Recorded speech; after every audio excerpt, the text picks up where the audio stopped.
Hi guys, it's Amy and this is Amy by Nature. How you all doing? Welcome and welcome back to my channel. Today is Thursday, so we are going to be doing our scratch offs and story time with Amy. So for our scratch offs, we have got 5, 10, 12, 14, 16, 18, 20, 22, 24, 26, 28, 30, 31, 32, 33, 34, 35, 36, 37, 38, 39, 40, 1, 2, 3, 4, 5, 6, 7, 8. We have 48 that we will be playing with today. Let me just put that there. And we have 5 for our story time. But we are going to be starting with our scratch offs. And our first one today is from Jill over at What Matters Most Now. And this is her lovely paper craft Christmas. And we are going to scratch this one here. And it is an 8.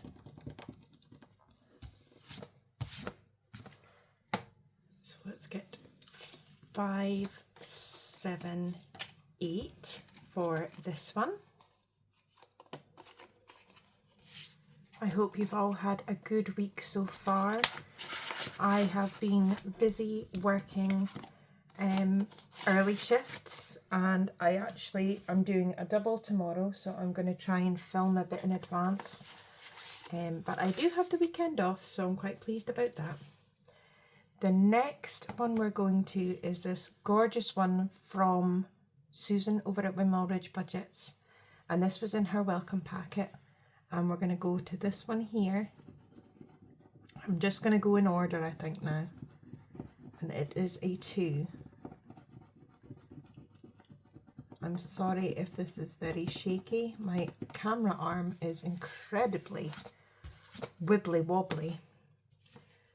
And this one is getting 2 today, so we'll put that in there. I'm not going to count them yet, just in case we get to go around again. Our next scratch off is from Simply Sarah Saves, and it is her Flesh and Bone. And we are going to go to this one.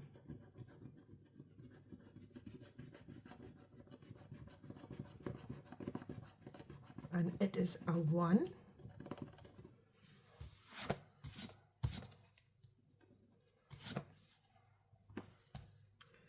So let us put a 1 in here.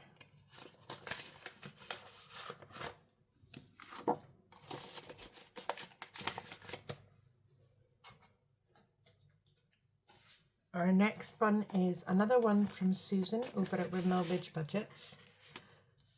And this was sent out as a thank you for your support, Merry Christmas. And we are going to go to this one up the top here. And it is a 7.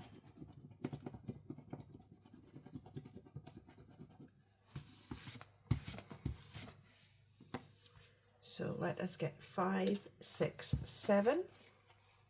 And we'll pop that in here.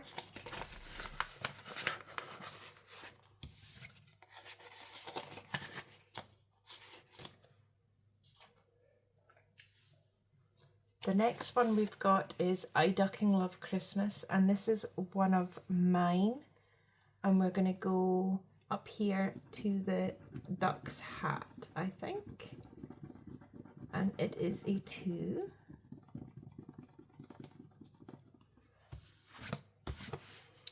So let's get 2 for this one. And then our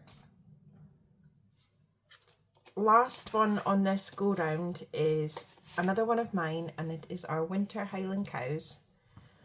And we are going to go here. And it is a 5. So let us get 5 for this one, which means we get to go round again. Hopefully we'll get round all of them again, but we will see.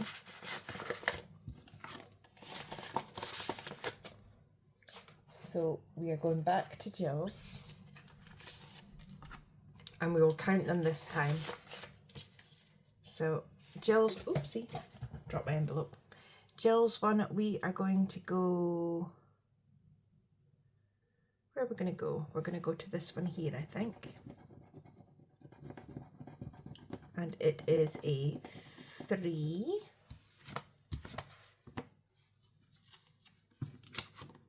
Yes, definitely a 3. So in Jill's one so far, we have got, I can open the envelope.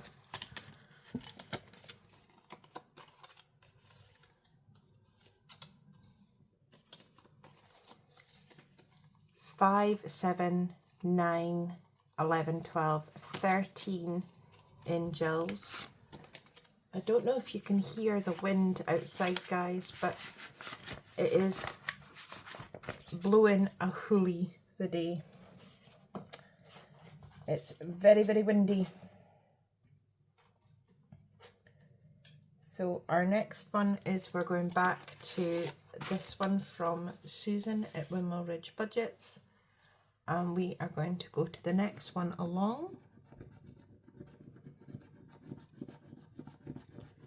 And it is a 6.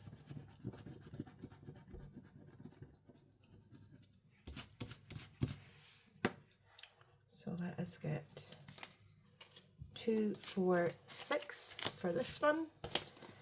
And that means that in Susan's we now have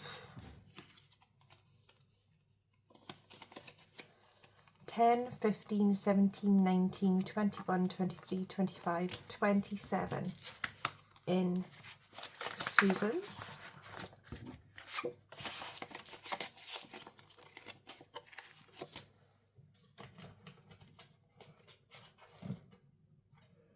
And then we're coming back to Sarah's Flesh and Bone. And we are going to go up here, I think.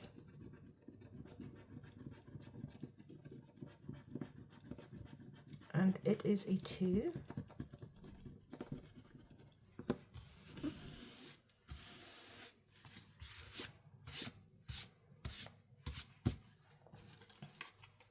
So we've got 1, 2.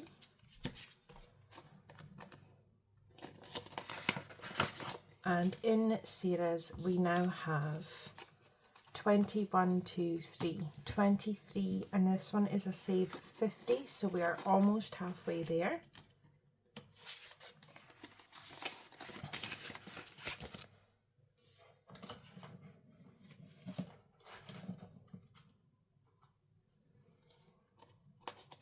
We are going to go back to this one from Susan, and we are going to go down here. And it is a 3. My heart skipped a little there because I actually, when I saw that line, I thought it was going to be a 7. But it's a 3. So we've got 1, 2, 3 for Susan's. And in total so far we have got 5, 10, 12, 13, 14, 15 in this one.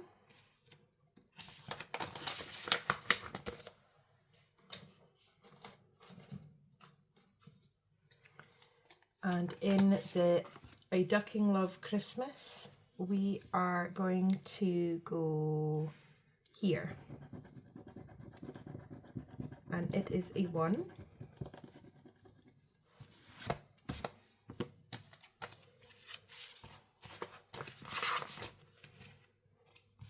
So in here we now have 5, 7, 8, 9 in I Ducking Love Christmas.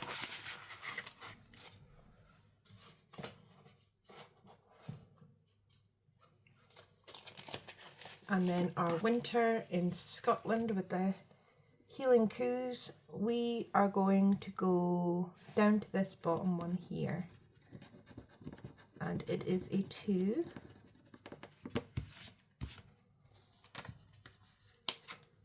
So we've got 2 for this one.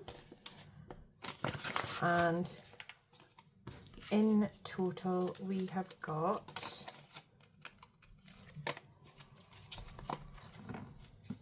wow, that is blowing. We've got 5, 7, 9, 11, 12, 13, 14, 15 in our winter healing coos. And how much do we have left? We have got 1, 2, 3, 4, 5, 6 left. So we are going to go back to Jill's and hopefully we will get one that isn't too much. So I'm feeling this one up here. And of course it is a 7. So we've got 1, 2, 3, 4, 5, 6. That we'll put in there. And we need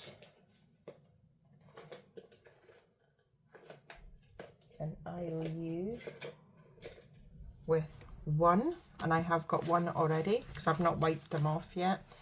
So we will have to come and fulfill this one next week, but that's not too bad. So that is our scratch offs. And now we are going to be going on to the story time with Amy.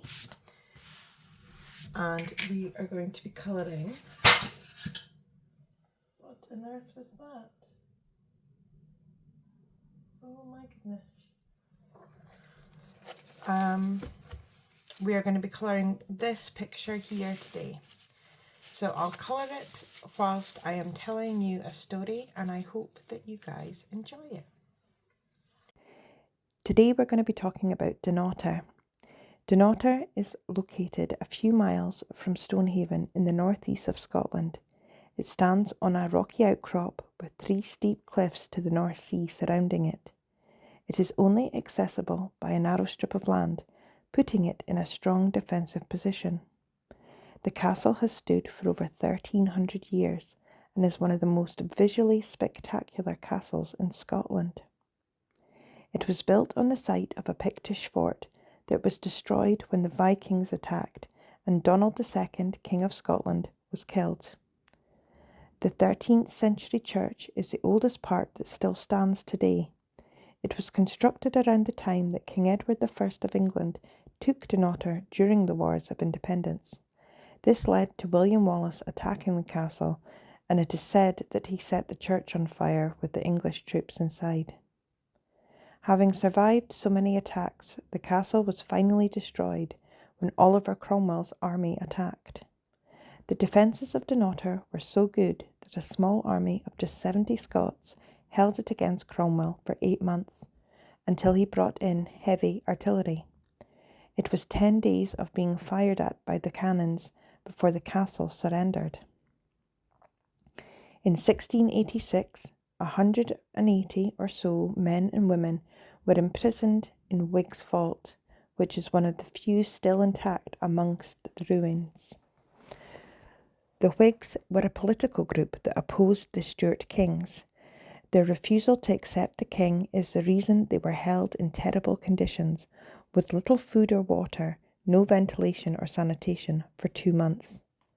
By this time, 37 Whigs swore oath to the king and were released. 25 escaped, with 15 being recaptured, and 2 fell to their deaths. 5 prisoners died within the vault due to the squalid conditions, and the survivors were shipped off to the West Indies. The lady in green is known to frequent the brewery in the castle walls, and also the bakery. Little is known about this ghost, although it is believed she dates back to Pictish times and is looking for her lost children who converted to Christianity. There also may be a connection with another spirit, one of a young girl wearing a tartan skirt who's been seen in the same areas. A tall, Scandinavian-looking man can be seen around the main entrance and the guard room. It is believed he is a soldier from the Viking invasions. At night, when all is quiet, the noises of pain and terror from those that were imprisoned in Whig's vault can be heard within the castle walls. I'm going to do a little extra one for you today, and it's Tantallon Castle. Tantallon was probably the last truly great castle built in Scotland. The mighty fortress was built in the mid-1300s by William Douglas at the height of his power. In 1354 he was given the estates of his father, Sir Archibald Douglas, and his uncle, the good Sir James Douglas, who was a close friend of Robert the Bruce. Included in this was the barony of North Berwick. William was made the Earl of Douglas in 1358, by which time the masons were already building Tantallon. In the 1380s, the Douglas house was split into two branches, the Black and the Red. Tantallon was passed through the junior line known as the Red Douglases. They owned the castle for around 300 years, often clashing with the crown. Over the years, the castle was besieged by James IV in 1491, James V in 1528, and Oliver Cromwell in 1651. The last attack from Cromwell's army caused so much destruction that Tantallon was abandoned after it. In 1699, having been empty for decades, the castle was sold along with the barony of North Berwick to the Dalrymples of Stair. There is a debate about Tantallon being haunted, with 2 photographs as proof of a spectre, but no details about the ghost are known. Okay guys, I think I'm going to leave it like that. And there we have it. And oopsie, I'm knocking my tree. And we need 5 for our story time with Amy. So let us go in here. And I did make a dashboard. And that means that we have got 10:15 in story time with Amy. I hope you enjoyed today. Please like, comment, subscribe and share. And until I see you again guys, take care. Bye.